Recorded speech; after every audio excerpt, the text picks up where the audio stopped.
Hola creadores, bienvenidos a un episodio más del podcast. Mi nombre es Marcelo Segarra. El día de hoy les traemos a Mateo Volador. Él es el actual CEO y cofundador de Talentum, que es una empresa que está simplificando y resolviendo muchos problemas en el mundo de reclutamiento, como también en el mundo de recursos humanos. A lo largo de la entrevista, realmente me parece una masterclass de todo lo que es reclutamiento y cultura y todo lo que es recursos humanos, porque Mateo nos habla acerca de todo. Hablando de reclutamiento, nos explica cómo formar un proceso, cómo crear una experiencia y cómo una empresa tiene que hacerlo paso a paso. De ahí pasamos a hablar de los retos que es formar una cultura, y aparte de la cultura, lo que es formar los valores, como también en un ambiente remoto, ¿no? De ahí hablamos acerca de lo que fue su definición en el momento de encontrar Product Market Fit, los retos que él encontró, y bueno, entramos a muchos detalles acerca de eso. Realmente es una entrevista increíble. No se olviden quedarse hasta el final, déjenos saber qué piensan en los comentarios y bueno, suscribirse a este canal de podcast, a este canal de YouTube, y espero que disfruten este episodio tanto como yo.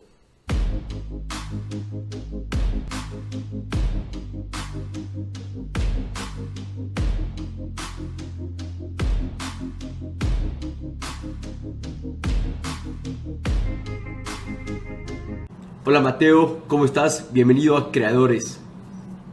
Bueno, Marcelo, muchas gracias, primero que todo muchas gracias por la invitación y pues nada, aquí a Creadores para compartir la historia y todo lo que hemos aprendido en este journey que ha sido un poco largo ya. Sí, no, sin duda demasiado emocionado de tenerte. Hay muchos temas que quiero hablar acerca tanto del recruiting, cultura y lo que hacen en Talentum.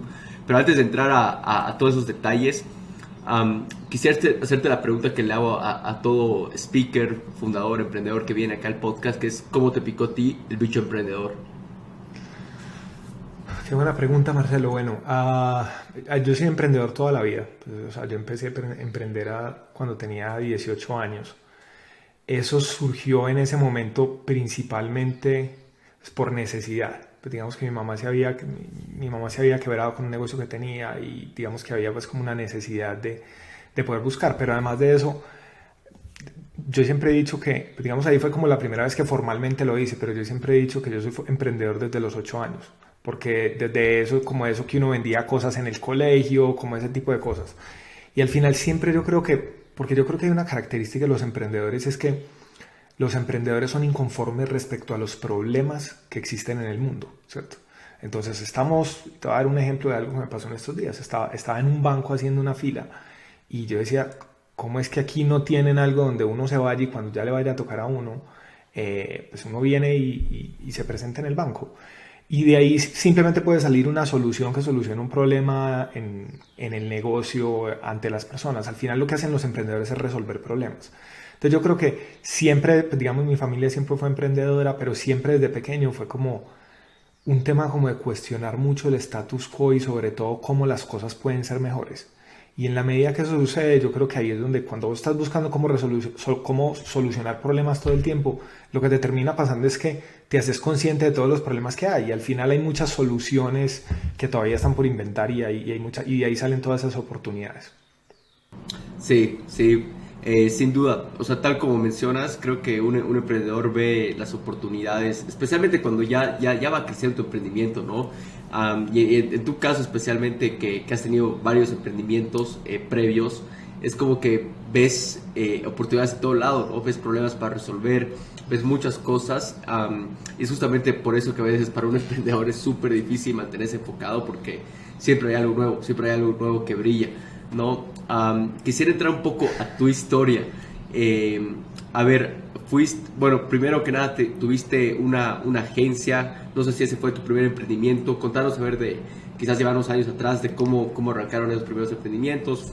Fuiste creciendo, yendo a otro, porque bueno, tienes todo un currículum de emprendedor serial, ¿no? Bueno, a ver, mira, el primer emprendimiento que yo tuve fue un negocio de helados, un negocio totalmente tradicional. El segundo emprendimiento fue un Fortune Cookie Factory, que son estas galletas que traen mensajes por dentro, que me parecía increíble como ese tema de generar esa experiencia, pues, porque al final estás, más que una galleta, lo que tenés es el mensaje. Y en ese me acuerdo que hasta en el principio, cuando empezamos, ese fue un negocio familiar, empezamos escribiendo los mensajes de las galletas. Entonces, y después de ahí conocí a una persona que me llevó al mundo de la tecnología. Y ahí empezamos con una agencia digital Montamos algo que era muy similar a lo que era domicilios.com en ese momento, pero estábamos demasiado adelantados al mercado. Eso fue 3 años antes de que existiera domicilios.com. Después de ahí sí empezaron a surgir soluciones y pasamos por un e-commerce de vinos que nos demoramos 6 meses montándolo porque tenía un tema de experiencia de usuario muy interesante, donde hacíamos el maridaje comprabas el vino y te decíamos con qué comida te lo podías comer. Pero encontramos que la logística era muy complicada, entonces ahí cerramos en 3 meses y después también hubo otros emprendimientos donde, pues otros proyectos en donde, por ejemplo, hicimos un tema de concursos de SMS, que en ese nos fue bastante bien, email marketing, donde administrábamos una base de datos de más de 9 millones de usuarios en total, posiblemente la base de datos más grande de Colombia. Posteriormente estuvimos en otros proyectos en marketplaces de restaurantes y finalmente de ahí, pues, de ahí hubo otro que era de ahí sí hicimos uno, lo hice con un ex socio que tenía pues hace tiempo. Hicimos un Coalition Loyalty Program y una portal de recetas online que también tiene cursos de cocina online. El portal de recetas aún existe, de ahí además se volvió una agencia de contenido que hoy en día es la agencia de creación de contenido de alimentos más grande de Colombia, que produce más contenidos. Creo que están produciendo más o menos alrededor de unos 1.800 contenidos al año. Pues es impresionante. Y entonces a raíz de eso, después surgió este Coalition Loyalty Program y después al tiempo surgió lo que estamos haciendo hoy, que es Talentu. De esos, 2 de esos tuvieron un tema de levantamiento de Venture Capital. Hubo en uno que hicimos muy mal. Yo siempre digo que, y ahorita cuando mencionabas lo del foco, hay algo que yo siempre digo y es que uno se vuelve exitoso no por lo que hace, sino por lo que deja de hacer, ¿cierto? Por lo que no hace, es decir, a todo lo que le dice no, porque cada vez que uno dice sí a algo, está abriendo un mundo de posibilidades. Cuando uno dice no, está pudiendo mantenerse concentrado en algo. Entonces digamos que muchas veces al hacer muchas de esas cosas hubo en algunos momentos donde yo hoy lo veo hoy en día y digo con razón, estamos haciendo tantas cosas que por eso no funcionó, pero al final uno aprende mucho más de los fracasos que de los éxitos. Entonces hoy en día eso es también lo que nos permite estar creando lo que estamos creando. Y uno de los temas ahí también que sucede con el tema de los fracasos, y hay un caso muy bacano que es, nosotros teníamos una compañía que era un Coalition Loyalty Program que se llamaba City Points en Colombia, donde sumabas puntos en muchas partes. Y en 7 meses conseguimos más o menos alrededor de unos 180,000 usuarios. Pero en esas salió el iPhone y hubo esa transición y levantamos más o menos alrededor en ese proyecto, más o menos yo creo que alrededor casi de $2 millones, si no estoy mal. Y en esa transición a móviles, en esa época el ecosistema de VCs era completamente inexistente en Latinoamérica, ¿cierto? O sea, en Colombia literal habían 2 VCs, en México habían como 3, pero los VCs en Latinoamérica en general han sido, creo que ahora está cambiando mucho, pero se han comportado más parecido a lo que es private equity que a lo que es venture capital. Porque el VC en Latinoamérica tiene esa tendencia a buscar reducir el riesgo, a diferencia de los VCs americanos, que lo que buscan es cómo maximizo la oportunidad, ¿cierto? Cómo maximizo el crecimiento independientemente del riesgo. En ese momento no existía eso, no existía ese ecosistema disponible que corriera ese riesgo, no hicimos bien la transición a móviles y finalmente pues no logramos conseguir el capital que necesitábamos. Pero una de las cosas muy interesantes ahí es haber aprendido, por ejemplo, que al final muchas veces cuando creces muy rápido y no tenés cómo seguir sustentando ese crecimiento, pues al final, digamos, llegan a un punto donde si todo el ecosistema no funciona, pues se rompe por el punto más débil. Claro, wow, qué buen aprendizaje y no, sin duda hace reflexionar que tienes que estar listo, ¿no? para ese crecimiento exponencial, ¿no? Y por eso a veces cuando se habla de growth y demás, se habla que primero tiene que haber un product market fit, porque ese product market fit te obliga a tener esa estructura, te obliga a estar bien antes de tener ese crecimiento exponencial, ¿no? Y bueno, quisiera un poco pasar, bueno, comentabas un poco del tema de que sigues acompañado de restaurantes, o sea, ahí tú hiciste un exit, se podría decir.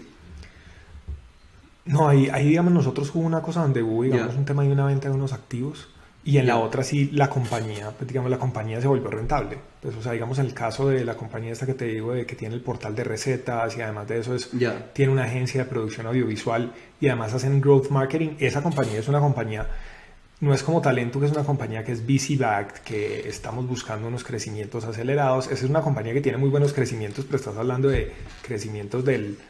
Ok, de pronto puede llegar al 100% al año, pero normalmente estás hablando 50, 30% al año, ¿cierto? A Claro. diferencia de lo que estás buscando en una compañía VC-backed que, o sea, Talento este año está buscando un crecimiento de 12x.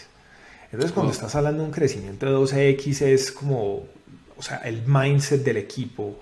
Y de hecho es muy interesante porque al final, y una cosa que mencionabas ahorita del market fit que le agregaría algo, y es, al final la base para poder crecer son los procesos, ¿cierto? Es decir, si vos tenés una Claro. base de procesos muy buena, al final es escalar y escalar el proceso y poner más capital en el proceso.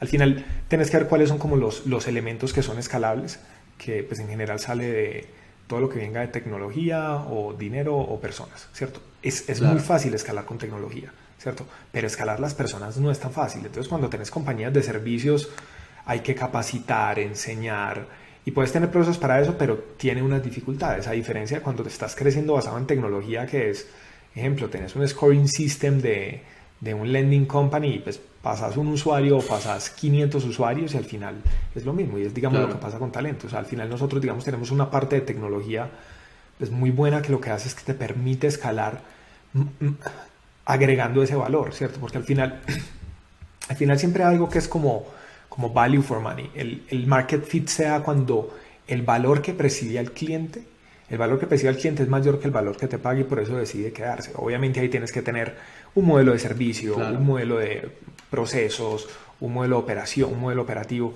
que hace pues que eso siga funcionando muy bien. Pero al final esa es la Sí. combinación de eso. Sí. Pero cuando uno va y lo mira hacia atrás, uno va y lo mira hacia atrás, si vos me hubieras preguntado esto hace 7 años, mi respuesta hubiera No, sido completamente totalmente diferente. diferente, Pues. claro. Claro. Y lo que estás mencionando es exactamente lo que a mí me pasó.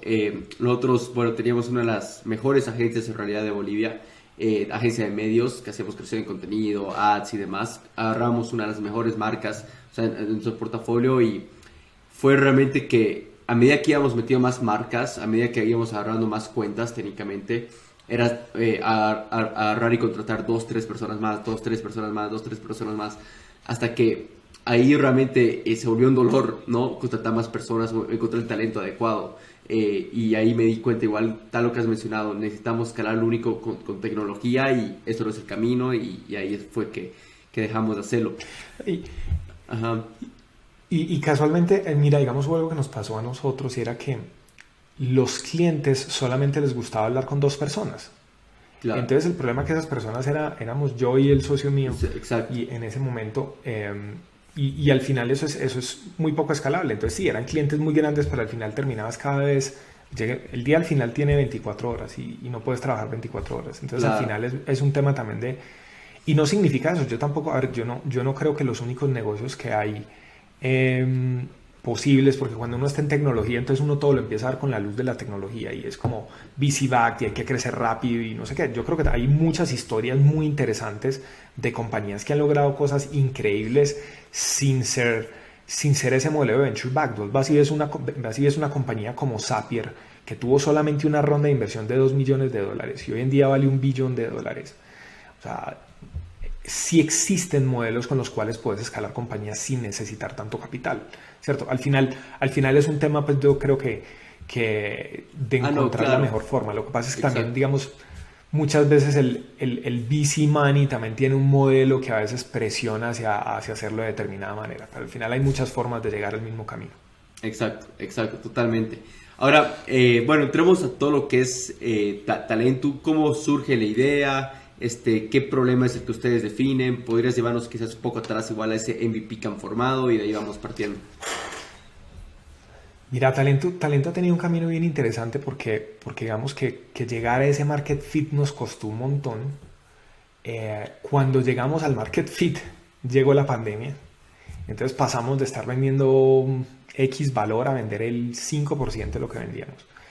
Y no teníamos el capital suficiente para poder volver a esperar a que esto se recuperara y estábamos en un segmento que era muy relacionado con turismo, hoteles, restaurantes. Entonces digamos que ahí, digamos, eso nos costó. Pero empezamos por la primera parte. Mira, ¿cómo sale la idea? Una vez yo estaba saliendo de un call center y veo una señora completamente desconsolada llorando a la salida del call center y me acerco y le digo como, venga, ¿qué le pasó? ¿En qué le puedo ayudar? Y me dice, no, es que no conseguí el trabajo. Y yo, pero tranquila, va a conseguir otro mejor, va a venir otra oportunidad. Y me dice, no, usted no entiende, yo llevo 2 años sin trabajo. Y yo como, ok. Entonces, y además de eso, terminamos hablando y me contó que estaba endeudada, que no podía ir a la casa porque tenía un crédito de estos informales que le estaban cobrando demasiado y no tenía con qué pagarlo. Bueno, toda una historia así que vos decís como, wow. Y la parte interesante fue que le cambiamos una palabra a la forma como ella hacía la entrevista y sin ir a profundizar cómo nos dimos cuenta de esto. Y la señora pasó de 2 años sin trabajo a conseguir trabajo en 3 semanas, pero además de eso en 8 semanas se volvió en el top 10 de los vendedores del call center. ¿Qué significa eso? La compañía necesitaba el talento, ella tenía el talento, pero el problema es que los modelos bajo los cuales trabajamos hoy en día no permitían que haya ese descubrimiento, ¿cierto?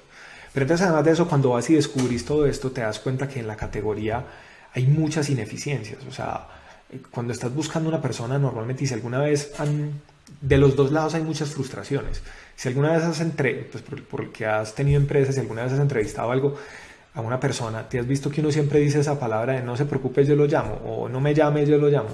Eso es lo más frustrante que hay para la persona, pero a su vez yo creo que no hay nada más frustrante que estar revisando 100 hojas de vida para ver si encontrás cuál es el candidato ideal. Entonces de ahí viendo esto vimos una oportunidad gigante, pero la oportunidad va mucho más allá. Entonces cuando vemos HR en Latinoamérica estaba muy atrasado hasta antes de la pandemia.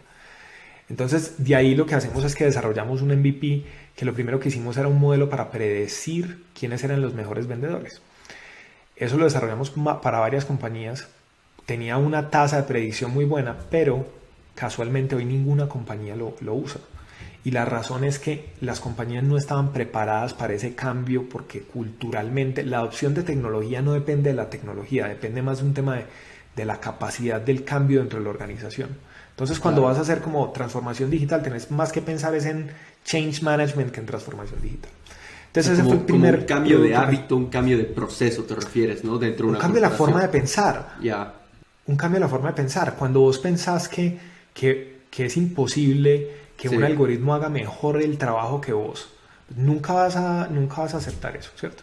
Entonces de ahí evolucionamos y de ahí empezamos a encontrar 2 cosas bien interesantes. Una de las cosas que encontramos es todo el tema de automatización de procesos. Para contratar a una persona normalmente haces 9 procesos, pero el 64% de los recursos que gastas ahí se van en 4 procesos. Lo que hizo Talento es volverse el número 1 en esos 4 procesos, ¿cierto? Entonces de ahí, ¿qué fue lo que desarrollamos? Unos algoritmos que analizan las hojas de vida, que postean en diferentes bolsas de empleo, traen los candidatos, filtran y rankean, y que además de eso manejan las comunicaciones y citan entrevista. Y ahí lo que logramos, y la propuesta de valor interesante para las compañías, es que les ahorramos hasta el 75% del tiempo y hasta el 75% de los costos. Y les aumentamos hasta un 40% la tasa de conversión. Hay una compañía que es cliente nuestro que por confidencialidad no puedo decir pues los números, pero ellos se gastaban $2.300.000 al año en reclutamiento y selección de personal y rotación. Desde que están trabajando con nosotros, se gastan solamente $625.000. Entonces, ese es, digamos, lo que nosotros generamos.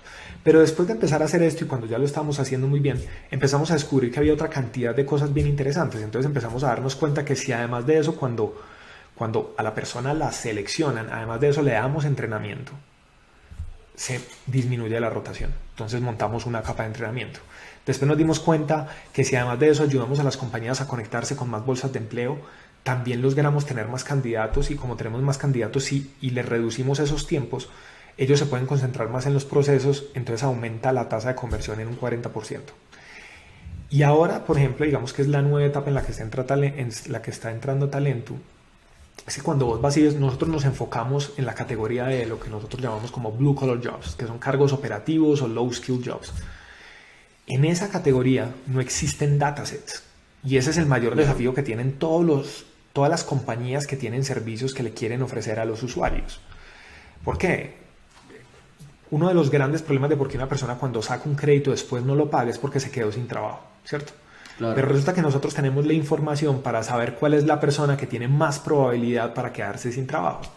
Y entonces ahí fue donde se nos conectaron todos los puntos y nosotros habíamos visto la oportunidad fintech y ahora pues lo que estamos haciendo es empezando a usar esa data para hacer mejores procesos de matching y mejores procesos de scoring. Entonces si vos definís a Talento, Talento es un matching company. Antes hacíamos match entre trabajos y candidatos, después entre cursos y trabajadores, después y ahora lo que estamos empezando a hacer es a sacar una serie de servicios para ofrecerle a los trabajadores, desde lo que nosotros llamamos servicios como financial services y lo que nosotros llamamos life services, que son como temas de salud, deals, otro tipo de cosas. Entonces Talento está ampliando mucho el espectro este año, pues. Buenísimo. Y nos comentabas, bueno, hace unos minutos que había un product market fit previo a la pandemia y que eso un poco cambió con la llegada de la pandemia. Primero, ¿qué factores te han hecho dar cuenta de ese product market fit para entenderlo así en contexto que lo puedas definir? Y dos, háblanos de ese cambio que pasó, o sea, bueno, llevarnos a la historia. De buena, mira, a ver, una de las cosas que pasaba era que antes nosotros estábamos desarrollando un producto muy hecho para compañías grandes, es decir, compañías de más de 1000 personas. Estaba muy enfocado a ese segmento. Entonces lo que pasa es que cuando llega la pandemia, pues las compañías dejan de contratar. Entonces, pues, por más que tuvieras un muy buen producto para la categoría, pues la categoría no iba a funcionar. Entonces tenías que resegmentar la categoría, aprender a venderle a otra categoría y cada categoría o cada vertical tiene un messaging que es muy específico, ¿cierto? Entonces en ese caso, porque muchas veces hablamos de product market fit, pero nos quedamos muy cortos hablando de channel fit y message fit, que es básicamente cuál es el canal y cuál es el mensaje que le voy a dar a ese usuario, ¿cierto? Entonces, ¿qué es lo que entonces ahí qué fue lo que nos pasó? Tuvimos que resegmentar y encontramos algo interesante, era que las pymes tenían muchos problemas también, pero necesitaban un producto mucho más fácil de usar que el que habíamos diseñado. Entonces lo que empezamos a hacer es que al final uno cuando está en tecnología desarrolla son casos de uso, ¿cierto? Entonces vos estás desarrollando un caso de uso para esta categoría, para este tipo de cliente, para este tamaño de cliente, para este expertise que tiene un cliente. Claro. Entonces ahí lo que nos dimos cuenta era que el caso de uso aplicaba para ciertas cosas, pero las compañías no estaban contratando. Agregamos la capa de entrenamiento y después de eso lo que empezamos fue a empezar a atender pymes, pero el problema es que con pymes tenés un problema del costo de adquisición, ¿cierto? Y del modelo de servicio tiene que evolucionar el modelo operativo. Entonces cuando lo que nos dimos cuenta era que teníamos un costo de adquisición, lo teníamos que disminuir más o menos un 60% para poder venderle a pymes. Ese año logramos disminuir el costo de adquisición como un 62% más o menos. Y ahí fue que nos dimos cuenta, como un 45%, y ahí nos dimos cuenta, venga, hay una oportunidad de disminuirlo más. De hecho, el año siguiente, que fue el año pasado, disminuimos otra vez el costo de adquisición como un 62%. Hoy en día le podemos vender a pymes y a compañías grandes. Entonces ese fue como un poco de ese cambio. Y en el tema de market fit, a ver, ¿qué nos dimos nosotros cuenta y cómo uno identifica ese market fit? Yo creo que es cuando ya el producto genera el suficiente valor que hace que el cliente no lo quiera dejar, ¿cierto? Y hay dos maneras de estar monitoreando eso. Hay una de las más conocidas que es la fórmula de Sean Ellis, pues, que fue el que inventó el término growth hacking, que es preguntarle a los clientes si este producto desapareciera hoy, qué tan frustrado estarías, ¿cierto? Sí. Esa es una, pero la otra sobre todo es cuando nosotros lo que monitoreamos mucho es qué tanto usan el producto, ¿cierto? Entonces, o sea, la retención. Una retención. No solamente la retención. Entonces, ¿qué es lo que hace Talento? Talento vende paquetes. Nosotros nos dimos que teníamos un market fit muy claro, porque los paquetes de nosotros no están dados por tiempo, están dados por cantidad de procesos. Lo que nos dimos cuenta es que los clientes, cuando normalmente habían calculado que los procesos que iban a hacer habían calculado un paquete para 6 meses, pero se gastaron el paquete en 4 meses, ahí fue cuando nos dimos cuenta que esto lo están usando más y más y más. Y cuando los clientes te empiezan a pedir features y te empiezan a hacer sugerencias, entonces hay una de las cosas que es muy importante es que las personas que hacen, obviamente cuando son compañías pequeñas, es muy difícil tener, digamos, como un área de Customer Success, un área de operaciones y un área de servicio al cliente separadas, que al final son 3 funciones diferentes, ¿cierto? Servicio al cliente es reactivo, operaciones es como constante y Customer Success es proactivo. Entonces, cuando estás en esos procesos, lo que te pasa pues al final es de estar conversando mucho con los clientes y entender como si ese dolor sí se está solucionando. Entonces a nosotros lo que nos pasó con clientes era que los clientes nos decían, te doy un ejemplo. Una vez estábamos entrevistando a un cliente y nos decía, no, es que lo que yo hacía en una semana, con ustedes lo hice en 2 horas. Entonces cuando vos te das cuenta y empezás a recibir esos mensajes, ya es como, ya listo, ¿cómo escalamos esto? Entonces por eso talento. Nosotros este año hemos crecido, estamos creciendo toda la inversión en canales de adquisición, toda la inversión en equipo comercial, toda la inversión en desarrollo, entonces pues hace parte como de ese proceso. Wow, sí, tiene mucho sentido lo que dices y, o sea, más que todo, cómo explicas el tema de Product Market Fit. Es un tema que no hay una definición 100% clara porque obviamente el término de Sean Ellis tampoco es, o sea, one size fits all y tampoco te dice mucho, ¿no? Lanzar un formulario de ese estilo, Sí. pero ya sea, creo que cada negocio tiene unas métricas, porque cada modelo de negocio es totalmente diferente, entonces tienes que encontrar esa métrica que te diga que tu producto está siendo usado constantemente. Y, y si me permitís, Marcelo, yo creo que no solamente es una métrica, yo creo que muchas veces es una combinación de elementos, Ambos. ¿cierto? Entonces, Sí. cuando te das cuenta que ejemplo, si sos una compañía que hace un piloto y te das cuenta que de los pilotos está cerrando, yo qué sé, el 50% de los pilotos, ¿cierto? Y que los Ujú. clientes se te quedan.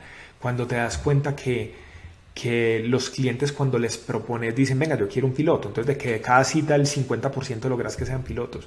Entonces cuando te empezás a dar cuenta de esos números y empezás a ver como coincidencias, es como mucho, como a mí me gusta mucho ese cuento cuando te dejan como las migajas y las empezás a ver y llegas a ese punto. Entonces cuando empezás a ver como todos esos elementos, como que todos los puntos se conectan y cuando todos esos puntos se conectan decís, ok, listo, bueno, ya es el momento.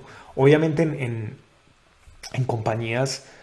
Uh, Mira, todavía nosotros somos una compañía muy nueva, o sea, nosotros somos una compañía que después de ciertos cambios, llevamos 2 años trabajando, 2 años largos trabajando en el producto, hicimos un cambio muy grande el año pasado, entonces obviamente nos falta mucho por hacer y una de las cosas que digamos se empieza a volver un desafío es cuando tenés una categoría que necesita múltiples productos para solucionar el problema que tiene, no lo hace solamente con un producto, entonces eso hace que esta categoría sea muy interesante, pero además de eso pues abre muchas oportunidades, pero tiene unos desafíos también bastante grandes.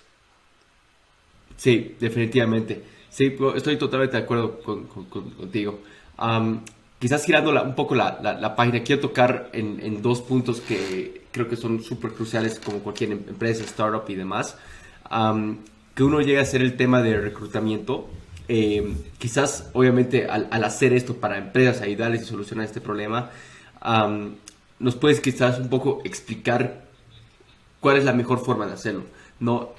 Más allá de quizás usar algo como Talentum, quizás una manera de poder hacerlo. De una, mira, a ver cuando estamos hablando de reclutamiento y a ver, nosotros, así como muchas compañías, tenemos ese desafío de conseguir, por ejemplo, personas en tecnología que tenés, es un problema de oferta, no hay la cantidad suficiente de personas. Entonces, uno lo que tiene que entender es que el proceso de reclutamiento y de conseguir una persona no empieza cuando le haces una oferta al trabajo, ¿cierto? Empieza desde el primer touch point que tenés con el usuario. Al final, reclutar a una persona es lo mismo, Que un customer es irónico experience, porque que conseguir... un cliente más Es o un menos tema, es así. un tema de costumbre, es un tema es un proceso de venta. Simplemente aquí lo que Claro, estás vendiendo es una oportunidad laboral, ¿cierto? Entonces, una de las cosas donde las compañías cometen muchos errores es en el tema de no preguntarle al usuario qué es lo que quiere, ¿cierto?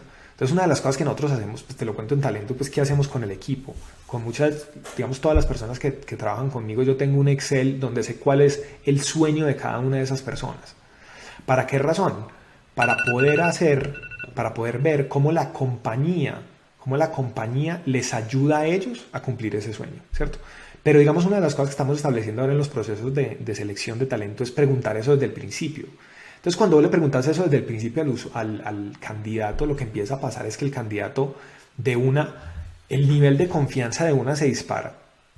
Cuando el nivel de confianza se dispara, porque pucha, me preguntaron a mí y se preocuparon por preguntarme qué es lo que a mí me interesa, me están escuchando, en esta empresa me van a escuchar, y eso es mucho de la cultura que uno crea en la organización. Acá Entonces, te puedo cortar, Mateo, un minuto, porque me parece súper fascinante. Quiero que la audiencia lo tiene. O sea, guarda tu pensamiento ahí. Dale. Porque vamos a volver en esto. Primero, me encanta cómo has puesto que es un HR experience, ¿no? Todo esto. Y uno, no te has dado cuenta, y tal vez es un red flag, o sea, algo que hartos empleados se pueden alarmar. Cuando preguntas a alguien qué es lo que quiere, y a veces esa persona no sabe lo que quiere, no sabe dónde quiere llegar. O sea, hay una falta de visión en la persona que estás contratando. ¿Cuál es tu perspectiva en eso? Y de ahí retomamos la conversación con reclutamiento. A ver, dentro de eso, pues, a ver, obviamente hay que verlo mucho de acuerdo al cargo que estés buscando, ¿cierto? Obviamente, si estás buscando un cargo más operativo, pues, digamos, son personas que no han tenido la oportunidad de tener espacios y formación donde les han enseñado esto, ¿cierto? Si estás buscando un cargo más directivo, una persona que vaya a liderar equipos, eso es súper importante, ¿cierto?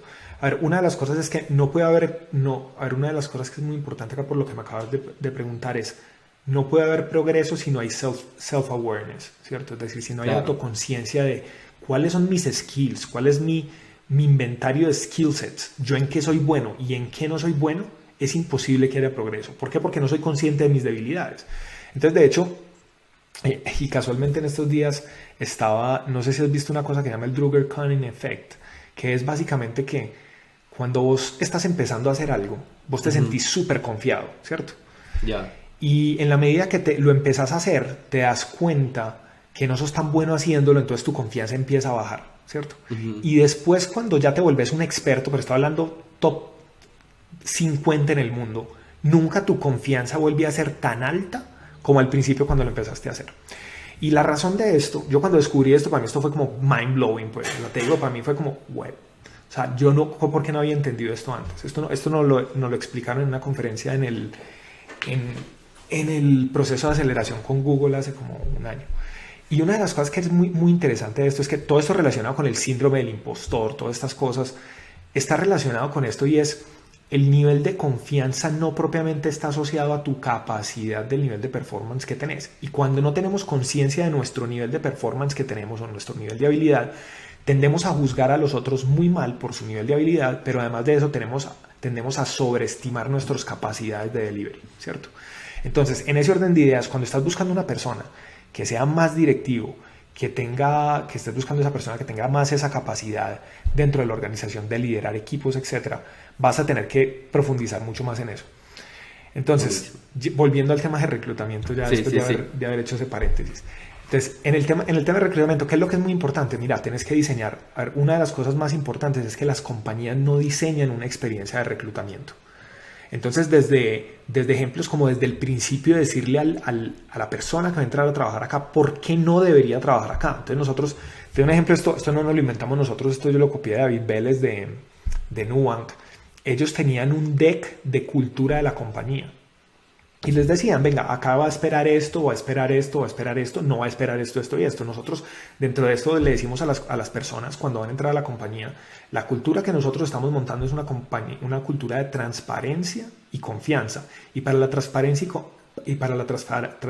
y confianza es muy importante que nosotros te podamos dar la retroalimentación y te la vamos a dar. Entonces, una persona que, por ejemplo, se equivoque y se sienta súper frustrada cuando le dan retroalimentación en talento, va a durar un mes, 2 meses y se va a aburrir y se va a mamar, porque básicamente le van a estar dando mucha retroalimentación, porque nosotros sí creemos mucho en ese progreso. Entonces, si me preguntas, digamos, a nivel de reclutamiento, hay como 5 claves. La primera clave es definir muy claramente cuál es ese proceso, y es definir ese journey del candidato, ¿cierto? La segunda parte es cómo establecer confianza y vender el trabajo, y es vender el trabajo desde cada una de las partes, desde cuando montamos un aviso, cuál es la personalidad que estamos vendiendo y que podemos poner en el aviso. Es que un aviso es como un copy, ¿cierto? Claro. Después, cuando estamos haciendo la entrevista, una de las cosas más importantes es que el usuario siente esa confianza, entonces hacerle preguntas de qué es lo que quiere, ¿cierto? Entender qué lo motiva, porque si sabemos qué lo motiva, podemos alinear la oferta con lo que la persona está buscando. Entonces hay personas que los motiva más el dinero, hay personas que los motiva más el aprendizaje, hay otras personas que los motiva mucho más la autonomía. Entonces, si entendemos cuáles son esos elementos que motivan a esa persona, vamos a poder hacerle una oferta que haga ese match. Ojo, no se trata de engañarlo, se trata de buscar realmente de personas que tengan fit con la compañía. Después es hacer un proceso de chequeo muy clave. Entonces, hacer una primera entrevista, una segunda entrevista. Lo ideal es hacer 4 entrevistas. No todas las compañías tienen presupuesto para hacer eso. Básicamente es porque todos tenemos sesgos cognitivos, entonces tendemos a contratar personas que son como nosotros o como nosotros queremos ser, ¿cierto? Ya. Muy buen seguimiento en el proceso y es venderle el proceso. Acá, perdón que te corte en esta parte, dices estas 4 rondas de entrevista, que sea la misma persona, que sea otra persona, las que hace esa ronda, diferente persona, ¿qué es lo que recomiendas? Diferentes personas, exacto. Eso de diferentes personas. Después de 4 no hay un estudio de Google muy interesante que ellos se dieron cuenta que después de 3.8 entrevistas, por eso lo subo a 4, ya el nivel de sesgo de contratación desaparece o ya no baja lo suficiente como para seguir haciendo ese esfuerzo. Entonces se recomienda 4 personas. Y finalmente es un tema de entender muy claramente, una cosa que es muy importante también es definir la ficha del cargo, ¿cierto? Y es definir claramente qué es lo que estoy buscando. ¿Cómo vamos a medir a esta persona? ¿Cómo se mide el éxito para esta persona? ¿Cuáles son los indicadores con los que los vamos a medir? ¿Y cuáles son los objetivos que tiene? Y explicarle a esa persona cuáles son esos objetivos que tiene. Porque muchas veces cuando las personas entran a trabajar en una organización, no tienen la más mínima idea de lo que tienen que lograr. Y después entonces dentro de la organización dicen, no, es que esta persona no es buena, pero es que la persona nunca sabía que tiene que lograr. Nosotros tenemos una herramienta de listening que básicamente lo que hace es que le pregunta a los empleados constantemente y una de las preguntas es si tiene claro los objetivos. Muchas veces nos damos cuenta que el 50% de las personas no tiene claro cuáles son los objetivos que tiene que lograr. Y finalmente, una cosa que también es uno de los grandes errores cuando estamos reclutando y consiguiendo talento es que después de que contratamos a la persona, ya pensamos que no hay que hacer nada más. Los 3 primeros meses vos te tenés que enfocar en lograr que esa persona por un lado se vuelva productiva, pero en entender también qué roadblocks, qué no le está funcionando, qué podemos hacer para que esa persona se sienta mucho mejor en el trabajo. Si tenemos una persona que esté preocupada de todo este proceso, que cree el proceso muy bien, que cree ese journey, que cree la ficha del empleado, que cree cuáles son las preguntas y se estandarice este proceso, se dé buena retroalimentación, hay estudios que muestran que disminuye la rotación hasta el 80%. Y hay unos libros, pues digamos que es muy interesante porque esto lleva desde los últimos, yo creo que esto no ha cambiado mucho en los últimos 20 años la forma como se hace. Lo que han salido son herramientas que se vuelven habilitadores, porque talento no cambia el proceso de cómo haces un proceso de selección. Talento lo que se vuelve es un agilizador en ciertos procesos manuales, eso es. Exacto. Y te agiliza comunicaciones. En vez de que tengas que revisar, una persona en un día revisa creo que es como 200 hojas de vida, talento eso lo hace como en 5 minutos. Entonces lo que te hace es que lo hace mucho más rápido, pues. Claro. Sí, y esas serían las claves. Si quieres una de las cosas que podemos hacer, te puedo mandar un link donde tenemos un ebook que habla de los procesos necesarios para montar un proceso de selección y compartirlo con la audiencia. Sí, mándamelo, vamos a ponerlo ahí en el show de las notas. Increíble. Mira, acá te salen varias dudas. Primero que nada, me encanta cómo lo has descrito. Estoy muy súper familiarizado con esto. Yo igual como CEO, bueno, me hago cargo de ese proceso de HR que lo he ido formando. Y además porque antes mi experiencia como emprendedor, y estoy seguro que lo ves en miles de compañías, el tema de recruiting era algo como más reactivo, no era proactivo, ¿no? En el sentido de que yo no formaba ese proceso, era lo que venga, y yo ojeaba los CVs, y de ahí salían las entrevistas y ya, pero de ahí me di cuenta cómo eso afectó mi cultura, ¿no? Que ahorita quizás en unos minutos más vamos a entrar un poco a todo eso. Así que me encanta todo esto. Pero ¿qué tips tienes acá para startups? Especialmente armando acá, porque hablas un poco de armar una pieza, un arte técnicamente de reclutamiento, pero que sean específicos. Pero para una startup que no sabe, porque vas a necesitar usar múltiples sombreros, vas a necesitar hacer varias cosas, ¿cómo puede ser tan específico? Normalmente creo que eso va súper bien cuando estás haciendo a especialistas, pero cuando estás haciendo a buscar a alguien para una startup que va a usar múltiples sombreros, que técnicamente va a hacer de todo, ¿qué tips darías ahí para alguien? Mira, hay una cosa y es, a ver, al final uno no reemplaza personas, uno reemplaza roles, ¿cierto? O sea, entonces es muy importante que tengas claramente cuál es ese rol. Ese rol puede cambiar. Uno no tiene que seguir con las mismas personas ya que dentro de 5 años. Cuando somos una compañía pequeña que básicamente lo que estás buscando es ese market fit y es lograr entender cómo encontrar valor, necesitas muchos generalistas, ¿cierto? Entonces es como las compañías las diseñan los generalistas y las escalan los especialistas, ¿cierto? Entonces, ¿qué es lo que es muy importante acá? Cuando estés buscando esos generalistas, definir claramente cuáles son esas generalidades que tienen que hacer y buscar personas que hayan tenido experiencias similares o que hayan sido capaces de tener como lo dijiste ahorita, múltiples sombreros en ese caso, ¿cierto? A ver, aquí aprender a reclutar no es algo tampoco, es un proceso de venta, es lo mismo que vender un producto, es lo mismo que ir a buscar inversión. Entonces, digamos a nosotros, o sea, al final si vos te pones a ver, nosotros estamos haciendo lo mismo que es una herramienta de lead prospection, es lo que nosotros tenemos en este momento, ahí lo hacemos muy bien, o sea, obviamente tiene otros elementos por los procesos de reclutamiento que tienen. Pero entonces, una de las cosas claves es que tengas, a ver, si vos me fueras a preguntar qué puede cambiar una compañía para lograr hacer un mucho mejor proceso de atracción del talento, yo te diría 3 cosas. 1, definir muy claramente el proceso y quiénes tienen que participar. 2, definir muy claramente el rol que estoy buscando. Eso da una claridad gigante, ¿cierto?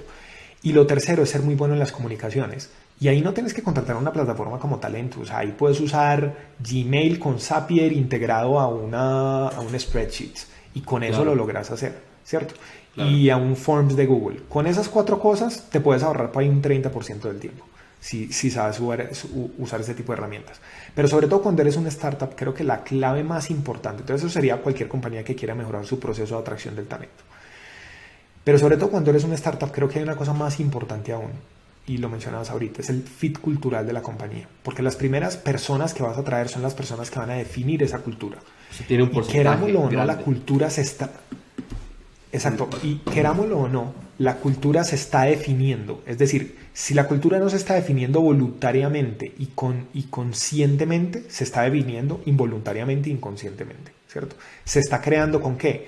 Con los hábitos que tenés cada día dentro de la organización. Entonces, ¿qué es muy importante dentro de esto? ¿Qué estructura es? ¿Cuáles son esos hábitos que querés? Esos hábitos o comportamientos que querés crear dentro de la organización. Entonces, es muy difícil uno definir. Yo defino la cultura, al final vos terminás definiendo unos valores, pero al final esos valores se van a representar y se van a ver reflejados en unos comportamientos. ¿Qué es lo que es muy importante como tal? Que vos definas cuáles son los comportamientos que querés que sucedan dentro de tu organización. Y dentro de eso, que esos comportamientos también se reflejen en el proceso de selección. Entonces te voy a dar un ejemplo. En Talento, por ejemplo, tenemos 2 valores que son súper importantes. Uno es confianza y el otro es transparencia, ¿cierto? Si yo cuando estoy haciendo un proceso no estoy buscándole generar confianza y no le estoy contando a esa persona que está en el proceso, venga, es que aquí a usted le van a dar retroalimentación y la retroalimentación va a ser directa. Te van a decir, hey Marcelo, qué pena con vos, yo creo que estás equivocado por esto, esto y esto. Mi recomendación es que hagas esto, esto y esto, ¿cierto? Hay personas que eso no les gusta, que es la misma cultura que ha tenido Bridgewater, que tiene Netflix, que ahora pero es una cultura que otro valor que nosotros tenemos es el crecimiento. Es una cultura que te va a llevar al crecimiento, porque si yo tengo retroalimentación, sé en qué me estoy equivocando. Si sé en qué me estoy equivocando, lo puedo mejorar. Y ahí es donde viene algo. Yo no creo que a las personas las despiden de los trabajos. Yo creo que las personas se hacen despedir porque simplemente o no se nivelaron o no fueron bien seleccionadas, pues como tal. Entonces, dentro de eso, si me fueras a decir, si una compañía, una startup específicamente, lo más importante es que tenga muy claro cuál es ese fit cultural. Porque si no tiene ese fit cultural, van a ver, la cultura de Rappi es muy diferente a la cultura de, yo qué sé, de Kavak, es muy diferente a la cultura de lo que hace Bitso. O sea, claro, cada compañía tiene modelos muy diferentes. Si no tenemos muy claro cuál es la cultura que estamos buscando crear, en Rappi es muy claro, venga, aquí vamos a trasnochar y nos vamos a quedar hasta tal hora y nos vamos a quemar X tiempo para crear este $1 billion company, ¿cierto? No todas las compañías tienen esa filosofía. Entonces, si desde el principio te dicen eso, ya vos decís, esto no es para mí. Y tenés un fit y eso va a ser, porque lo más costoso no es, lo más costoso no es contratar a una persona mala, sino que esa persona mala que no tiene fit, sino que esa persona se quede en la compañía, ¿cierto? Entonces eso es como si me fueras a decir un detalle, eso sería en lo que yo me enfocaría. Sí, y buenísimo, y tal cual como hace unos minutos nos dijiste, o sea, lo primero que hizo David Vélez fue armar su pitch deck y su culture deck, ¿no? O sea, lo primero, para poder tener una cultura intencional, una cultura proactiva. Y en mi caso, en las primeras empresas, no le di nada de atención al tema cultural. Realmente me vino todo un burnout y ahí me di cuenta que no era la cultura que me motivaba, no era una cultura que me hacía estar constantemente creciendo, mejorando y demás, ¿no? Entonces, realmente es un tema como para ponerle un montón de atención. Y acá quiero entrar un poco a detalle de qué tips quizás podrías dar, especialmente formando una cultura principalmente remota, ¿no? Que ahora es el reto. A ver, remoto tiene una característica y es que hace que sea mucho más difícil, porque muchos de los procesos de cultura, entonces es muy diferente si una compañía nació remota, a si una compañía no era remota y se volvió remota, ¿cierto? Entonces vas a tener dos Claro, cosas diferentes. Mucha de la cultura se crea en las conversaciones informales. Entonces aquí lo que vas a tener es vas a tener que ser mucho más deliberado en esos procesos. Entonces, ¿qué es lo que es muy importante? Que crees, ahí vas a tener que deliberado en términos de crear espacios que creen la cultura que vos querés estar creando. Entonces, te voy a dar un ejemplo porque justamente, casualmente esta semana estábamos en una reunión definiendo cuáles eran los comportamientos que este año nos íbamos a enfocar, como muy enfocado al tema de culture seeding, pues es como sembrar esa cultura. Entonces, por ejemplo, digamos, nosotros tenemos, si vos tenés uno de los elementos, por ejemplo, de tu cultura que querés crear, es la cultura, es un tema de reconocimiento, ¿cierto? Entonces, ¿qué es muy importante? Que crees un espacio donde se dé un reconocimiento. Entonces, nosotros tenemos dentro de la organización algo que se llama el Ninja de Oro. El Ninja de Oro es que tenemos un trofeito de estos como de karate, y entonces cada semana o cada 15 días o cada mes se hace el ninja de oro y se manda esta persona se gana el ninja de oro por algo intencional, que es algo de la cultura, se vivió ese valor o se vivió ese comportamiento y queremos recompensar eso. Entonces uno es crear esos rituales. Lo segundo es, por ejemplo, si vos lo que querés crear una cultura de, por ejemplo, confianza, que yo creo que confianza es uno de los valores más importantes dentro de cualquier organización, entonces tenés que crear espacios que hagan esto, que fomenten el trabajo en equipo, que fomenten el hecho de cuando los de arriba dicen yo me equivoqué en esto, el resto de las personas dicen, es que en esta compañía uno se puede equivocar y no lo echan al otro día. Entonces, por ejemplo, digamos, nosotros fomentamos mucho, tenemos algo que es la cagada de la semana, ¿cierto? Y es, venga, ¿cuál fue ese error esta semana? Y muchas veces fomentamos mucho entre el grupo de líderes de decir, venga, y yo también muchas veces lo he dicho, porque también cuando te empiezan a ver eso, te empiezan a ver más humano, más cercano, y este man también se equivoca, porque muchas veces los no lo ven así. CEOs se alejan mucho de la compañía, pues, ¿sí me entendés? Entonces, esa es otra de Claro. las cosas importantes. Y lo otro es crear muchos esos rituales de reconocimiento, tener en estos canales de Slack, entonces, por ejemplo, el tema por ejemplo, en las reuniones, súper importante el tema de cámaras prendidas. Si vos no tenés las cámaras prendidas, es imposible que logres esa conexión, porque normalmente en los canales digitales presencial tenés un nivel de comunicación mucho más alto y va bajando en la medida que video tiene un nivel comunicacional más alto que audio más alto que texto y así sucesivamente. Entonces, que es muy importante que trates deliberadamente de hacer esto. Entonces, por ejemplo, este ritual no lo tenemos en Talento, pero lo queremos implementar. Esto lo tiene en la compañía que te digo que es la de producción de contenido. Todos los viernes, por ejemplo, tienen una sesión de agradecimiento. Entonces lo que hacen es todos los Wow. viernes ahí. Esta es una sesión viernes 5 de la tarde. Vamos a dar las gracias por cosas buenas que hayan pasado. Y lo que es muy interesante es que esa sesión no es obligatoria. Y es posiblemente yo creo que la sesión que más personas asisten.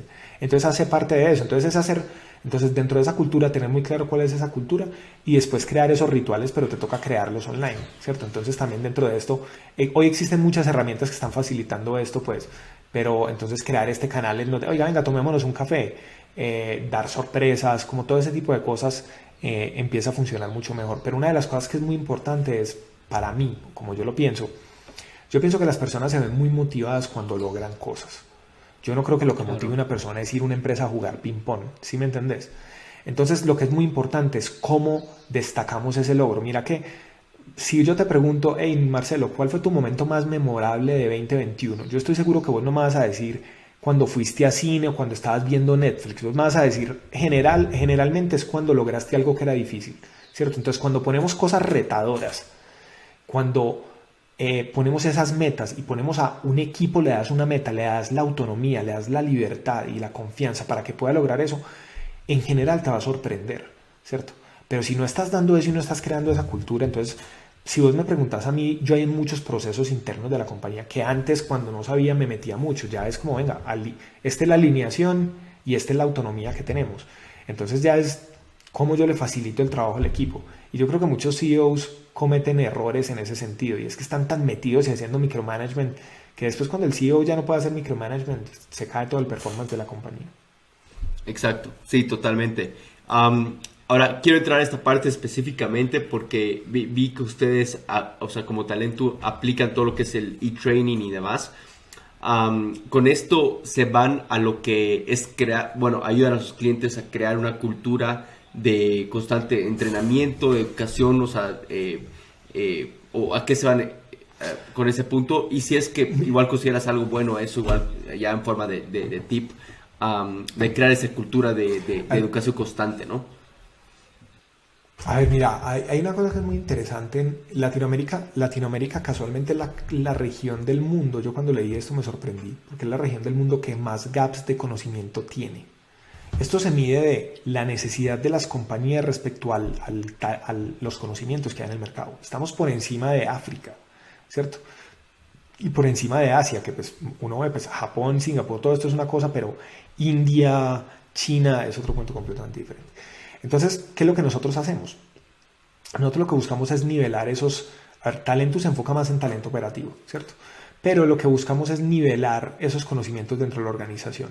Es imposible que una persona pueda tener un buen desempeño si no tiene el conocimiento. Entonces, nosotros lo que hacemos es habilitar esos conocimientos. Y parte de lo que estamos haciendo es cómo habilitamos esos conocimientos antes de que una persona entre a trabajar, ¿cierto? Si, te voy a dar un ejemplo. Si vos vas a trabajar en un restaurante, antes de entrar te dan un curso para aprender a, yo qué sé, cómo tener un mejor servicio al cliente, que nunca te lo han dado. Y para esta categoría, la diferencia de un curso de 30 minutos puede ser la diferencia de que nunca ha tenido esa formación y que tenga la posibilidad de hacer un muy buen trabajo. Entonces ahí es donde nosotros lo hacemos. A nivel de lo que las organizaciones deberían ser, sobre todo cuando estamos hablando de startups, cuando estamos hablando de algo tan cambiante, yo te lo voy a decir, mira, yo empecé a meterme en proyectos de tecnología hace más o menos unos 17 años. En esos 17 años, de lo que hemos desarrollado en la compañía, yo me acuerdo en este momento de más o menos 7 lenguajes diferentes de programación, ¿cierto? Eso significa que 7 lenguajes diferentes de programación son cada 2 años un lenguaje diferente, ¿cierto?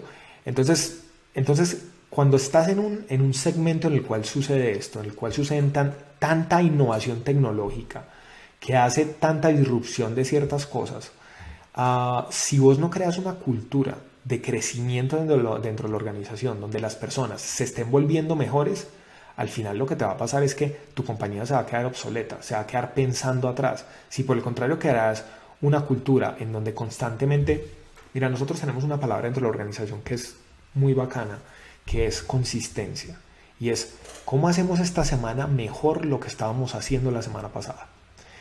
Y lo que nosotros decimos es, si todas las semanas nosotros estamos mejorando, al final del año vamos a ser muy, muy, muy buenos, ¿cierto? Y vamos a estar mejorando constantemente y los resultados van a ser mejores, vamos a tomar mejores decisiones, etc. Si por el contrario vos creas una cultura donde no estás aprendiendo constantemente, eso no va a pasar. Entonces, el status quo se mantiene. En este momento nosotros encontramos una forma donde existe un modelo que podría como hacer como disrupcionar lo que nosotros estamos haciendo. Entonces nosotros ya nos estamos metiendo ahí y eso cambia mucho la categoría. Entonces es parte, digamos, si vos, obviamente, yo creo que una compañía de tecnología, si no está mejorando constantemente, es imposible que se mantenga. A ver, si querés volverte una compañía de las top, pues, y realmente generar impacto, pues. No, definitivamente. Toby, el fundador de Shopify, como yo estoy al lado de e-commerce, bueno, es una persona que lo admiro un montón, y algo que dijo es tal cual, ¿no? De que si la empresa está creciendo 20x cada año, tú como persona en tu puesto tienes que crecer mínimamente 20x, ¿no? Y eso significa que tiene que haber un desarrollo personal dentro de cada equipo, ¿no? Que tiene un nombre específico que ahorita no se me viene ahorita a la cabeza, pero definitivamente es algo que tienen que aplicarlo. ¿No? Mira, yo creo que las compañías son el reflejo de las personas que están dentro de la organización. Si las personas se vuelven mejor, la organización se vuelve mejor. Algo que nosotros siempre decimos es que yo creo que la excelencia es un hábito, ¿cierto? O sea, si vos... Sí. Mira, casualmente yo tuve la oportunidad de hacer una mentoría con uno de los fundadores de Priceline. Y él era muy amigo de... él era muy amigo de Michael Jordan y me contó una historia de Michael Jordan muy interesante que era la siguiente.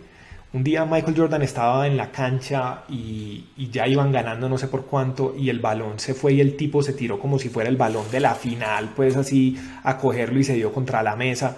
Y entonces este man le dice al final, después del partido, le dice como, hey Michael, vení, pero si ya el partido lo tenían arriba, si ¿para qué te arriesgaste así y hiciste eso? El man dijo, es que si yo voy por cada balón como si fuera el último balón, siempre voy a estar por encima del resto de la gente. Entonces al final es un tema donde la excelencia se vuelve un hábito. Si vos constantemente estás buscando por hacerlo mejor que todos y estás buscando mejorar y hay esa retroalimentación, al final terminas creando un equipo que constantemente está mejorando y al final eso es lo que hace que una organización se vuelva top dentro de la categoría. Totalmente. Buenísimo. Sí, qué buena historia y es eso lo que al final cada emprendimiento, principalmente startups, necesitan, ¿no? Para tener ese crecimiento y bueno, tener esos resultados. Mira, Mateo, la verdad que esto ha sido una masterclass en todo lo que ha sido recruiting y también, bueno, todo lo que fue cultura. Me encanta cómo lo explicaste. Pero bueno, lamentablemente estamos llegando al final de la entrevista. Quiero hacerte las preguntas finales. Y bueno, son preguntas cortas, las respuestas no necesariamente. Dale. La primera es, ¿qué lección es o aprendizaje es el más grande que tuviste?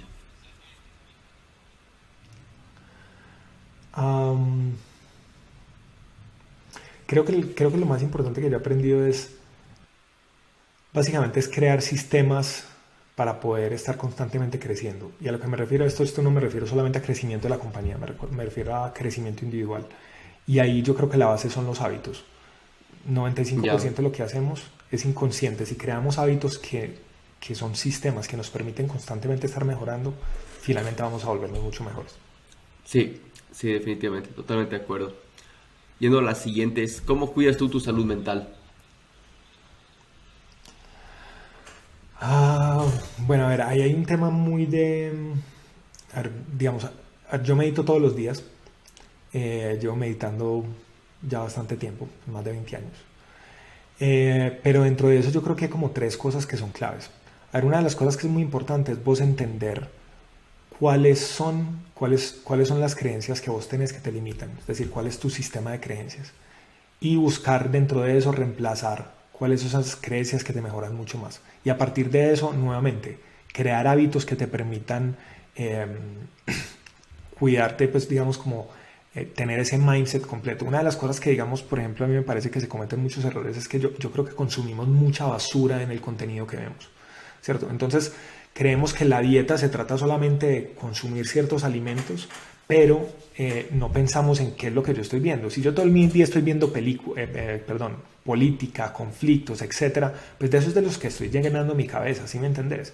Entonces, claro, dentro de esto es entender muy claramente cuáles son esas creencias, cuál es el contenido que consumís y después ya hay ciertos hacks que pues lo que ya justamente te gusta mucho como todo este tema de biohacking y son estos hacks desde meditación, desde alimentación, alimentarte con ciertas cosas. El tema de hacer ejercicio tiene un impacto impresionante, pero el tema de hacer como esa higiene mental a mí me parece que es clave, pues, o sea, cuando vos estás metiéndole basura a tu cabeza, pues eso es lo que va a recibir. Eso es, yo creo que también funciona mucho el tema de escribir como una forma de salida de información y de no tanto como ese tema de journaling, por ejemplo, me parece que funciona muy bien también. Y tener un balance de vida-trabajo, porque es que al final, mira, la definición del éxito que tenemos es, en mi opinión, yo creo que todo el mundo puede tener una opinión, unas personas pueden tener una opinión diferente. La definición del éxito, como lo vemos en general, para mí está muy mal, porque en general está relacionada con el éxito financiero y el éxito relacionado con el reconocimiento, ¿cierto? Pero entonces tenés otra cantidad de tu vida. Entonces hay una analogía muy bacana que es como tu vida es como una mesa, ¿sí o qué? Entonces el dinero es una pata, el reconocimiento es otra. Si tenés solamente esas dos, la mesa se cae, ¿cierto? Entonces Claro. dentro de eso también es vos cómo balanceas tu vida, ¿cierto? Entonces, cómo tener relaciones, cómo hablas con otra gente, cómo te inspiras, cuáles son las experiencias que buscas. Si vos no estás buscando ese balance, es imposible. Entonces, ¿cómo si busco ese balance? Hay una cosa que se llama The Wheel of Life. No sé si en algún momento lo han visto, si lo buscan en internet ahí sale. Y ahí Sí. salen como ciertos factores y es medirse uno en cada uno de esos factores. Esa es como sería como mi recomendación. Buenísimo. Sí, eso de Wheel of Life creo que es algo de Compound Effect, ¿no? O sea, es algo increíble. No sé si leíste ese libro, pero tal cual hay como Sí, ocho áreas sí. que tienes que destacar y darle importancia para tener una vida balanceada y salud mental.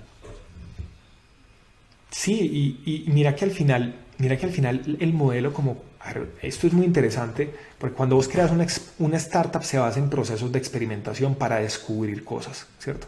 Pero si Claro, vos te pones a si vos te pones a pensar, tu vida también se basa en un proceso de experimentación para descubrir qué te gusta, qué no te gusta, qué te motiva, qué no te motiva. Pero el problema es que en una startup estamos midiéndonos constantemente. A nivel personal individual no nos medimos tanto. Entonces ahí yo creo que hay una oportunidad gigante. Cuando vos haces algún proceso de coaching o cuando haces alguno de estos cursos, no sé, yo fui a un tipo pues que obviamente es como todos los gringos que hacen más cross-sale y upsale que todo, pero fui una vez a un seminario de ya. Tony Robbins, he hecho 2 seminarios de Tony Robbins y es como, a pesar de que ya conocía el material del tipo, sí fue muy mind-blowing, pues, o sea, mostró como cosas como, uy, yo no había caído en cuenta de esto. Entonces, creo que es interesante pues como esos procesos. Definitivamente. Llévenos a la siguiente pregunta. ¿Qué hábito o skill estás trabajando ahora? ¿Y por qué? ¿Cómo lo estás haciendo? Ah, bueno, mira, el hábito que en este momento estoy trabajando más está está relacionado con el sueño, ¿cierto? Ya. Y es un tema de cuidar mucho mi sueño, ¿cierto? Sí. Básicamente la razón principal es porque tiene unos componentes muy grandes en recuperación, ¿cierto? O sea, en todo lo En que todo vos sentido. lees de biohacking, el número uno, el factor número uno que puede mejorar tu calidad de vida es el sueño. Entonces, ahí estoy buscando mucho. Entonces, una de las cosas es, dejé de tomar alcohol hace más o menos casi como 2 años. La razón de eso es porque el alcohol altera el sistema nervioso y hace que no durmas tan bien, ¿cierto? Claro, Entonces también es como, o sea, muchas veces uno dice, no, pero es que ¿cómo vas a dejar de hacer eso? Y es un tema mental, ¿sí me entiendes? O claro. sea, te das cuenta que voy a salir aquí un poquito del tema, pero yo me acuerdo que una vez yo hice un curso de meditación donde pasabas 11 días, donde meditabas 14 horas y además de eso no hablabas con nadie durante los 11 días. Y lo que más le preocupa a la gente es el hecho de no hablar. Eso es lo más fácil, lo más puto es el dolor de espalda que tenés de meditar 14 horas. Pero al final es como, tenemos muchas Claro. veces mucho, y yo creo que eso a nivel latino es muy grande y es, nos ponemos muchas limitaciones mentales de lo que podemos conseguir, ¿cierto? Entonces mira que hay una cantidad de gente que ya ha hecho como esos, como ese, acaba con ese Roger Bannister effect donde venga, en Latinoamérica ya podemos crear unicornios, en Latinoamérica ya se pueden levantar super rondas, en Latinoamérica podemos hacer muchas cosas, pero el problema es que tenemos como ese mindset que yo creo que muchas veces tenemos como ese complejo de inferioridad. Y Sí. me preguntaste el hábito y cuál era el otro, el Y, skill. claro, En este momento estoy, dale, y el skill, en este momento estoy tratando de aprender a escribir mucho mejor. buenísimo. Buenísimo. Escribir como paz, como de una manera interna o más algo tuyo, como journaling, o Como, más como para escribir a tu equipo. como escribir un libro. A escribir un libro. Ah, ¿Quieres como hacerlo? escribir un libro, estoy en ese proceso.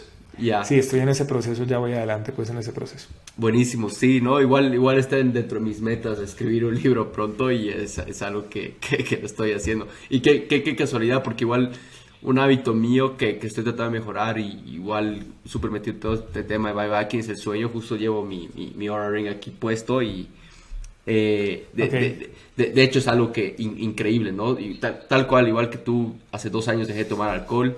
Bueno, lo he debido hacer unas 2, 3 veces al año. Pero en realidad es eso, ¿no? O sea, que estás sacrificando a costa de tener alcohol y diversión y demás, pero increíble. sí, y al final, mira, es un tema es muy interesante porque al final son unos trade-offs que muchas veces, cuando te das cuenta del tema del alcohol, en general las personas toman mucho alcohol para desinhibirse socialmente, ¿cierto? Y entonces al final te das cuenta, es como, ay, vení, ¿cómo así? Yo no soy capaz de desinhibirme socialmente sin tomar alcohol. Ok, listo, y vamos a hacer esto así. Y digamos últimamente que ha habido como tantos eventos, ahora estuve en México y literal en una semana hubo un montón de eventos y es como, yo literal no me tomé ni un solo mezcal, pues, y no tengo problema con eso, ¿cierto? De hecho me he dado cuenta que muchas veces las personas se incomodan más cuando uno no toma que cuando sí toma. Pero Sí, bueno, pues eso de es hecho, como parte de eso. de hecho, no, tal cual, tal cual. La verdad puedo resonar bastante contigo. De ahí nos vamos a la siguiente pregunta, es ¿cuál fue tu mejor inversión? Y esto me voy en cuestión de tiempo invertido, ¿no? Puede ser un curso, libro, mastermind, vacación, demás. Mi mejor inversión, qué buena pregunta. Mi mejor inversión, si me preguntas, digamos, para mí, a ver, yo creo que han habido muchas, en general están más relacionadas como con dos cosas. Están o con, o con aprendizajes relacionados que pueden haber estado en cursos o en cursos.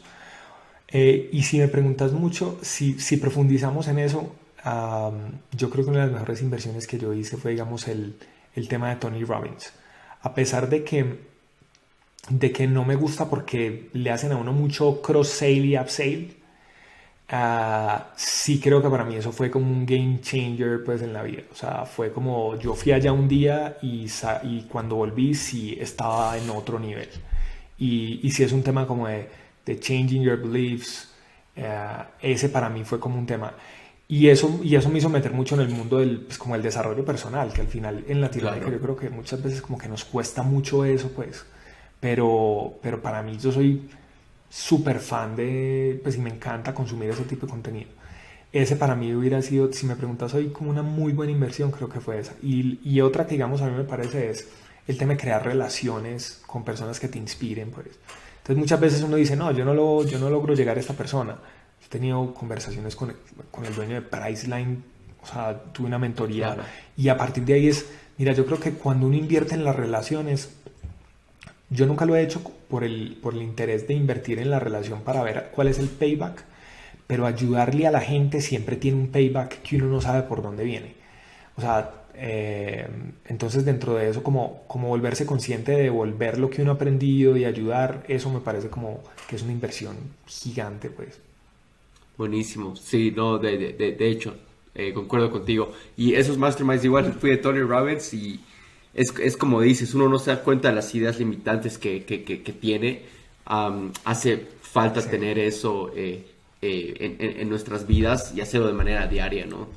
Todos los emprendedores grandes han podido, porque normalmente limitante no es un tema de crecimiento mucho de tu mercado y demás, es un limitante eres tú, ¿no? Y eso es un poco de darse cuenta de que el limitante para crecer algo eres tú eres el que tienes que tener esos cambios de mindsets y demás para poder lograrlo. Y vámonos con total. la otra pregunta. ¿Qué libro recomiendas? Uy, esa sí está muy difícil porque tendría muchos. Si quisiera escoger solamente uno, yo escogería algo muy relacionado con sesgos.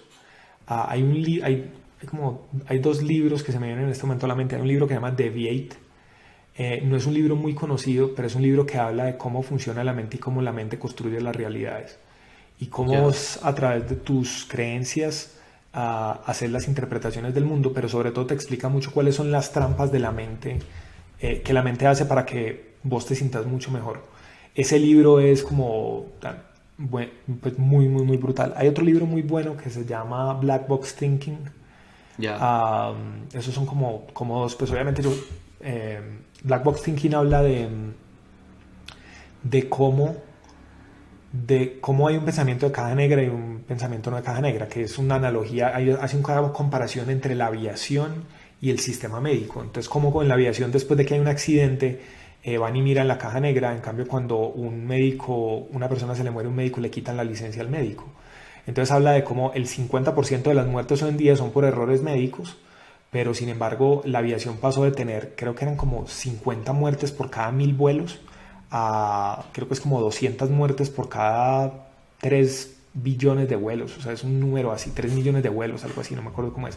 Entonces es un libro que habla mucho de lo que es disonancia cognitiva, que básicamente es un sesgo que tenemos que nos busca que así nos muestren la evidencia de que estamos equivocados, vamos a buscar razones para no mostrar que estamos equivocados, ¿cierto? Para seguir creyendo lo que creemos. Entonces esos 2 libros para mí, pero también hay otros, pues hay uno que se llama Stealing Fire, que me parece brutal, que habla de todo el tema de estados de flow, todo esto, pero creo que hay muchos libros muy increíbles, pues. Sí, no, definitivamente. Ahí te podría dar por ahí 20 recomendaciones.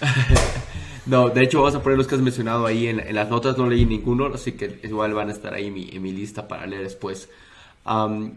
De ahí, bueno, igual es una pregunta que hartos tienen varios, pero es ¿qué emprendedor de la TAM admiras?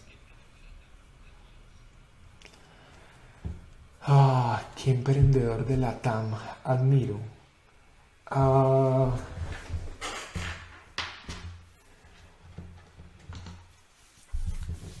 Bueno, mira, si me vas a preguntar a mí, por ejemplo, a ver, en el caso mío, creo que hay 2, por razones muy diferentes. A ver, me parece que la gente digamos, el equipo de Rappi, me parece que hizo, independientemente de que a una persona le guste Rappi o no, yo creo creo que todas las cosas tienen cosas buenas y malas y son puntos de vista, pero yo creo que Rappi sí hizo una cosa en Latinoamérica y es que le abrió como Latinoamérica al mundo de inversión, y además de eso muchas personas de Rappi que han estado en Rappi han creado empresa. Entonces para mí eso es cambiar la forma como funciona el mercado. Entonces eso para mí, digamos, me parece que todo el equipo de Rappi me parece que han hecho un trabajo muy, muy, muy brutal. Claro. Pero sin duda para mí, digamos, si me preguntas como el emprendedor que más admiro, David Vélez. Sí. Me parece que como tal, de Latinoamérica como tal, me parece que lo que han hecho en términos de cómo están cambiando la categoría me parece muy, muy, muy bien hecho, y pues obviamente pues el impacto que han tenido, la forma cultural de lo que es la organización al interior de la organización y lo que están creando, ¿cierto? O sea, porque cuando vos escuchás a David hablar de cultura, cuando lo escuchas hablar de la historia que están creando, de dónde sale, o sea, toda esa narrativa estratégica que tienen ellos es muy, muy brutal, muy por encima de muchas otras compañías. Pues obviamente, seguramente hay muchas otras compañías que lo están haciendo muy bien, pero en términos, digamos, como de esto, me parece claro. Que pues, digamos, Nubank me parece brutal. Concuerdo contigo, y de hecho Rappi se ha vuelto una escuela, ¿no? Para toda persona y para todo emprendedor que lo ha total, o sea, y digamos, y yo que digamos pues que pues llevo como tanto tiempo, o sea, uno cuenta que ya llegan muchas personas que pasaron por Rappi y se volvió una escuela, algunas muy buenas, otras muy malas, ¿sí me entiendes? Pero sí se uno cuenta o sea, el impacto que tuvieron en el ecosistema me parece que es un game changer, ¿cierto? Obviamente no conozco el impacto que ha tenido Nubank en Brasil, pero digamos, no soy tan familiarizado con eso, sino que, digamos, hay en ciertas cosas de la forma como se construye la compañía que, desde mi punto de vista, soy mucho más afín a lo que David ha construido. Buenísimo, sí. Y vámonos con la última pregunta, que es, si tuvieras que poner una frase en una valla publicitaria, o sea, en un billboard, para que millones de personas lo vean, ¿cuál sería?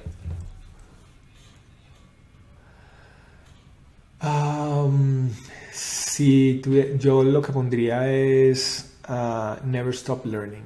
O sea, para mí ese es como la clave del crecimiento, porque es que además, con lo que te contaba del efecto de cuando uno se cree muy bueno y después baja la confianza y nunca vuelve, lo que sucede ahí, eso sucede porque cuando te das cuenta que lo que no sabes es mucho más grande que lo que sabes y lo que sabes que no sabes, y eso no como medio trabalenguas, pues, pero al final, cuando te das cuenta que el conocimiento es tan grande y tan infinito, que al final vos puedes tener una microparte del conocimiento, pero seguir aprendiendo, seguirte volviendo mejor, es como, o sea, por un lado te mantiene súper activo. Entonces, digamos, nosotros ahora pues yo ahora estoy estudiando mucho como todo el tema de Web 3.0, blockchain, como todo este cuento, y esto es un mundo completamente nuevo, y yo creo que una de las cosas más especiales de trabajar en tecnología es eso, y es que constantemente estás sometido a un ecosistema que es cambiante, el cual te exige nuevas habilidades, nuevas formas de pensar, como go beyond your limits. El otro día estábamos con un fondo de inversión y nosotros este año estamos, o sea, como te digo, estamos, o sea, dentro del plan que tenemos es 12X y el otro día nos sentamos con un fondo de inversión y nos hizo darse una pregunta súper interesante y la pregunta es, ok, ¿ustedes qué necesitan para crecer 20X este año? Y éramos como, o sea, 12X es un esfuerzo y es un logro muy grande, ¿sí o qué? Vos después irte a volver a 20X y entonces estuvimos hablando con el equipo y vos ver que un equipo que hace 6 meses cuando estábamos haciendo la planeación, estábamos planeando un 12X. En ese momento dijo como, puta, 12X es mucho. Y después le planteas y le decís 20X y dicen, bueno, yo creo que si hacemos esto, de pronto lo logramos. ¿Por qué? Porque hoy tienen un nivel de información y un nivel de entendimiento mucho más alto. Entonces, creo que sí es como clave esa parte. Definitivamente. Wow.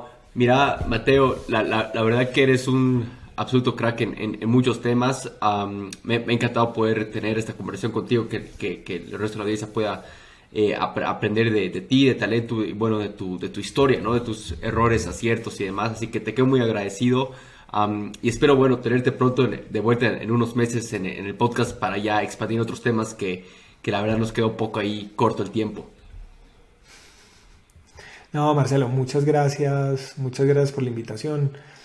Nada, en lo que puedan, en lo que podamos ayudar siempre y participar, súper interesante.